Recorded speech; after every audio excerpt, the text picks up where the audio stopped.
Salve a tutti, come state? Io sto bene. Questo video infatti è per tutta la gente che mi sta scrivendo, mi sta dimostrando il loro amore, mi stanno scrivendo parole di conforto da questa mattina, e anche per magari per quell'altra parte di gente che un po' meno, giustamente, sta credendo a quello che stanno dicendo i media. Una cosa solamente, una cosa la più importante di tutti quanti, sono due.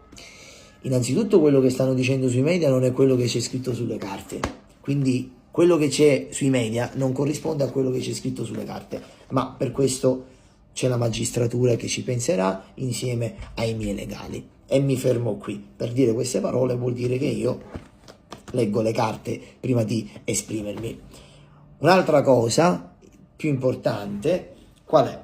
Quella che vengo sempre etichettato per le solite storie che ormai sono passati anni, stanno passando degli anni, e vengo sempre etichettato, ha cantato la canzone di, ha fatto la canzone di, e magari nei video si vede pure che è un diciottenne, è un ventenne che pesava meno di 45 kg.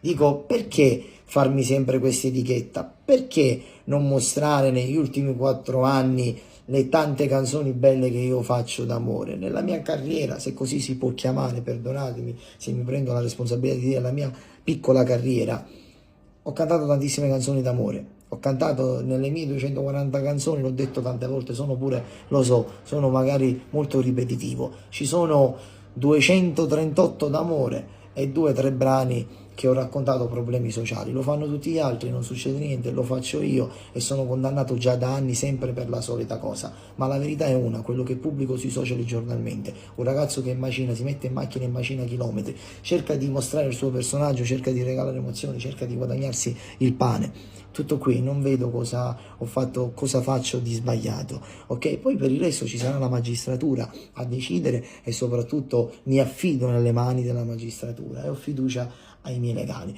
Tutto qua. Quindi sono molto rammaricato con i media perché non me la meritavo questa pubblicità, perché non è così, non è vero tutto quello che state scrivendo, non è come state scrivendo. Una cosa importante, è un procedimento di 2 anni e mezzo fa, quasi 3 anni, non è un procedimento nato ieri o che è nato questa mattina e allora sta uscendo la notizia e ancora non si sa. No, è un procedimento di quasi 3 anni fa, che solamente questa mattina è uscita questa notizia, un po' fatta a modo vostro, ma per questo io non voglio giudicare nessuno, non sono all'altezza di giudicare nessuno, e che dire.